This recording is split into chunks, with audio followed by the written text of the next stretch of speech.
গায়ে লাল রং লাগিয়ে পড়ে আছে, যখন পুলিশ যে ডাক দিচ্ছে উঠে দৌড় মারছে। 5ই মে 2013 বাংলাদেশের ইতিহাসে শাপলা চত্বরে সবচেয়ে ভয়ানক ঘটনা ঘটে যায়। তবে ঘটনাটির সূত্রপাত 5ই মে নয়, বরং শুরু হয় আরও আগেই। 2008 সালের 29 ডিসেম্বর আওয়ামী লীগ সরকার ভোট জালিয়াতি করে ক্ষমতায় বসেন এবং 2009 সালের 6 জানুয়ারি মন্ত্রিসভার সদস্যগণ শপথ গ্রহণ করেন। 2009 সালের জুলাই মাসে আন্তর্জাতিক অপরাধ ট্রাইব্যুনাল আইন 1973 সংশোধন করা হয় এবং এর ভিত্তিতে 2010 সালের 25 আন্তর্জাতিক অপরাধ ট্রাইব্যুনাল আইসিটি অ্যাক্ট গঠন করা হয়। এখান থেকেই আনুষ্ঠানিকভাবে আওয়ামী লীগ সরকার রাজাকার ও যুদ্ধ অপরাধী নামক ট্রাম্প কার্ড খেলতে শুরু করেন। শুরু হয় আওয়ামী অত্যাচার ও দমন-পীড়ন। 2012 সালের 21 জানুয়ারি তৎকালীন আওয়ামী লীগের নিয়ন্ত্রিত ট্রাইব্যুনাল আন্তর্জাতিক অপরাধ ট্রাইব্যুনাল আইসিটি প্রথম যাবজ্জীবন কারাদণ্ডের রায় ঘোষণা করেন, কিন্তু পরবর্তীতে আওয়ামী লীগ পরিচালিত গণজাগরণ মঞ্চ গঠন করা হয় এবং তারা যাবজ্জীবন রায়ের বিরোধিতা করে মৃত্যুদণ্ডের রায়ের জন্য 2013 সালের 5ই ফেব্রুয়ারি শাহবাগে আন্দোলন শুরু করেন, যার নেতৃত্বে ছিলেন আওয়ামী লীগের আস্থাভাজন খ্যাত বাংলাদেশ ওয়ার্কার্স পার্টির সভাপতি রাশেদ খান মেনন, যিনি আওয়ামী লীগের সাথে দীর্ঘদিন মহাজোটে আছেন। আরও ছিলেন মারাত্মক ইসলাম বিদ্বেষী জাফর ইকবাল, যিনি বাংলাদেশের মুসলিমদের কাছে ষাঁড়গরু নামে পরিচিত। তাদের সঙ্গে নেতৃত্বে ছিলেন মুরগিচোরা খ্যাত শাহরিয়ার কবির, যিনি মুক্তিযুদ্ধ চলাকালীন সময় পাকিস্তানি ক্যাম্পে মুরগি সাপ্লাই দিত বলে অনেকেই ধারণা করেন। মূলত এই আন্দোলনের নেতৃবৃন্দ ও কর্মী বাহিনী সকলেই ঘোর ইসলাম বিদ্বেষী এবং শাপলার সে নৃশংস হত্যার সূত্রপাত শুরু হয় এখান থেকেই। গণজাগরণ মঞ্চ থেকে এক পর্যায়ে তারা ইসলাম বিদ্বেষী বক্তব্য দেওয়া শুরু করেন।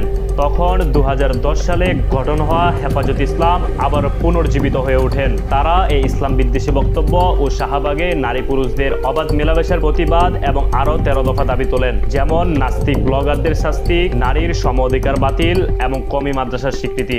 2013 সালের এপ্রিল থেকে হেফাজত ঢাকামুখী সমাবেশ করতে শুরু করেন।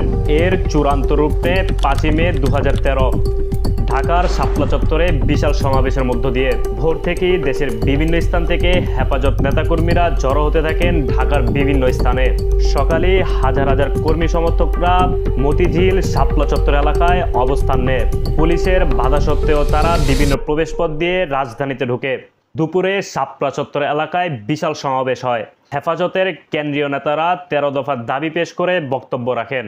তাদের মূল দাবিগুলো ছিল নাস্তিক ব্লগারদের শাস্তি, নারী নীতি বাতিল, কওমি মাদ্রাসা স্বীকৃতি, ইসলামের বিরুদ্ধে কথিত অপপ্রচার বন্ধ করা। এই সময় এলাকার স্বাভাবিক যান চলাচল বন্ধ হয়ে যায়। রাজধানীর কেন্দ্রস্থল কার্যত অচল হয়ে পড়ে। বিকেলে হেফাজতের নেতাকর্মীরা শাপলা চত্বর বাদেও আশেপাশের সড়কগুলোতে অবস্থান নেয়। তখন আওয়ামী পুলিশ সহ আওয়ামী নেতাকর্মীরা বিভিন্ন স্থানে মৃদু মৃদু হামলা করতে থাকেন। এতে বহু হেফাজত কর্মী আহত হন, 2-1 জায়গায় লাশও দেখা যায়। তখন হেফাজতের মঞ্চ থেকে ঘোষণা আসে তারা যে কোনো মূল্যে সেখানে অবস্থান করবে। রাত আস্তে আস্তে গভীর হয়। তখনও হেফাজত কর্মীরা রাজপথ ছেড়ে যায়নি। অনেক মুসল্লিরা রাস্তায় ঘুমাচ্ছিলেন, কেউ নামাজে মগ্ন ছিলেন, কেউ বা জিকিরে। তখনই আওয়ামী লীগ সরকার নরপিচাসীয় সিদ্ধান্ত নেন, যে কোনো মূল্যে আজ রাতের মধ্যেই ঢাকা খালি করতে হবে, সমাবেশ ভাঙচাল করে সব ক্লিয়ার করতে হবে। এই পরিস্থিতিতে আওয়ামী লীগ সরকার ছিল চরম আতঙ্কে। তাদের ধারণা ছিল কোনো মতে হেফাজত নেতাকর্মীরা রাতভর শাপলা চত্বরে অবস্থান নিলে তাদের সঙ্গে সকালে যুক্ত হবে বিএনপি জামাত সহ বিরোধী দলের নেতাকর্মীরা। এতে সরকারের পতন হয়ে যেতে পারে। সেই আশঙ্কা থেকেই মরণ কামড় দেয় আওয়ামী লীগ। যে কোনো মূল্যে হেফাজতকে সেখান থেকে সরাতে হবে। সে সিদ্ধান্ত হয় সরাসরি শেখ হাসিনার নির্দেশে গভীর রাতে অভিযান চালানো হয়। পুলিশ, র্যাব ও বিজিবি যৌথভাবে অভিযান চালায়। বিদ্যুৎ সরবরাহ বন্ধ করে লাইট অফ করে হেফাজতের অবস্থানকারীদের চারদিক থেকে ঘিরে ফেলা হয়। শুরু হয় হিংস্র আক্রমণ। মুসল্লিরা দিক বেদিক ছুটতে শুরু করেন অন্ধকারের ভিতরেই।